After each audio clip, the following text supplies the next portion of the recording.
Muslim woman. Alright, Bismillah. What if I were to tell you I am not oppressed but blessed? Would you believe me regardless of the headlines in the press of those that are fully dressed?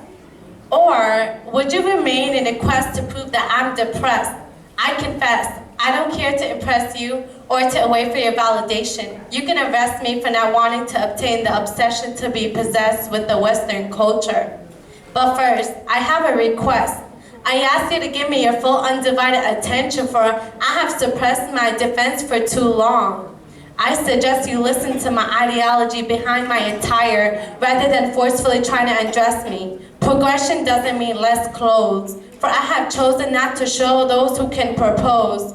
I'm ready to disclose the truth about Muslim women in Islam. We are ranked with the highest ever created, rather than plastics that are disposed and recycled. Our worth is defined by the beauty of our souls, hearts, morals, and manners, beneath the skin that lies within. This goes out to all my sisters in Islam who falsely believe looking like Kim Kardashian or Najwa Kadam is the goal. Are you fully aware of all the surgical procedures that proceed in order for them to succeed? But that's besides all the point. I want to introduce you to some real women. How about I start with a few dear friends of ours? Grew up with parents who taught me to learn patience from Asiya. But when she was hung and whipped for proclaiming her faith in Islam, all she uttered were beautiful prayers rather than cursing her oppressors. ربي ابني لي عندك بيتا في الجنات ونجيني من فرعون وعمله ونجيني من قوم الظالمين. She knew that if the eyes of a female cried over a man that oppressed her, angels would curse him with every step he walks. What about loyalty from my girl Khadija, an elite prestige woman of Mecca, double the age of Prophet Muhammad sallallahu alayhi wasallam, was married 2 times before him and had some children yet. He knew he was lucky to be married to her. She was in fact the biggest blessing in his life. A woman who propagated Islam, accepted the Prophet while others rejected Habibina, believed in him when others doubted him, shared wealth with him while others deprived him from it. No need for me to introduce Maryam, for almost all of mankind heard of her. She's not only an idol for the Christians and Catholics. Matter of fact, the Quran is the only religious book that dedicated a chapter for her, the only female name to be mentioned in the Quran. Her purity is of no compare, untouched by men, yet begotten a blessed child. Yes, we have to believe and love her son Jesus in order to be a believer. But we call him Isa alayhi salam. Rare for a female to bear that weight which led her reputation to spare. Tears fell down her face as she made prayers for elevation. Angel informed her not to despair and to take care. A miracle baby that never proclaimed to be God's son. So unfair, what a nightmare of this blasphemy. Or what about how steadfast Fatima was?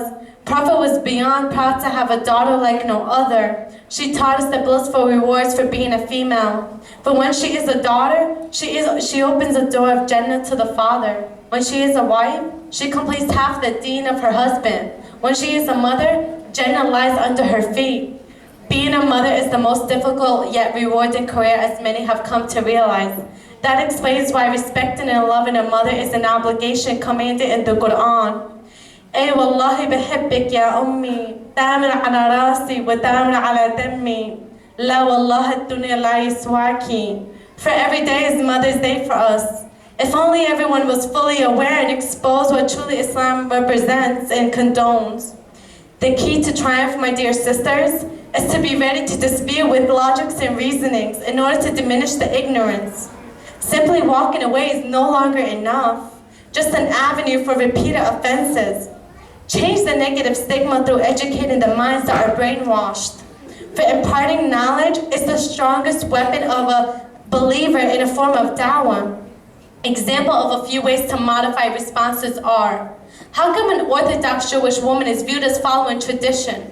A Catholic nun is viewed as a devoted woman. And an Orthodox woman is viewed as religious, yeah.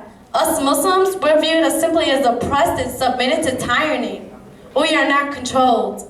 In actuality, culture is the ultimate defeat that has lowered the ranks of women. Islamically speaking, the Holy Quran is the only book to not solely blame Eve for the first sin, but that Adam and Eve both were tempted and both sinned. God addressed both genders jointly, causing them both to be exiled from paradise as a form of consequence. Thus, clearly the double standard is a culture-created ripple effect never-ending. Women's liberation movement was not begun by women, but was revealed by God 14 centuries ago to Muhammad salatu wassalam. Quran is the only book to dedicate a chapter in the Quran for us females called Surah An-Nisa, for all the rights to be governed and to be obtained. Islam condemns inequality of gender. In fact, we believe Adam was created from dirt. Women were not taken from man's feet to be under him, nor were they taken above him, but taken from his side to stand beside him and to be held close and with respect. Women are not to be treated, but they are to be treated with gentle care, for they were created from the rib. The most crooked part is the rib, especially the top part. If you try to straighten it, you will break it. If you leave it, it remains crooked. So nurture their fragile hearts and guide them with moderation. Thank you.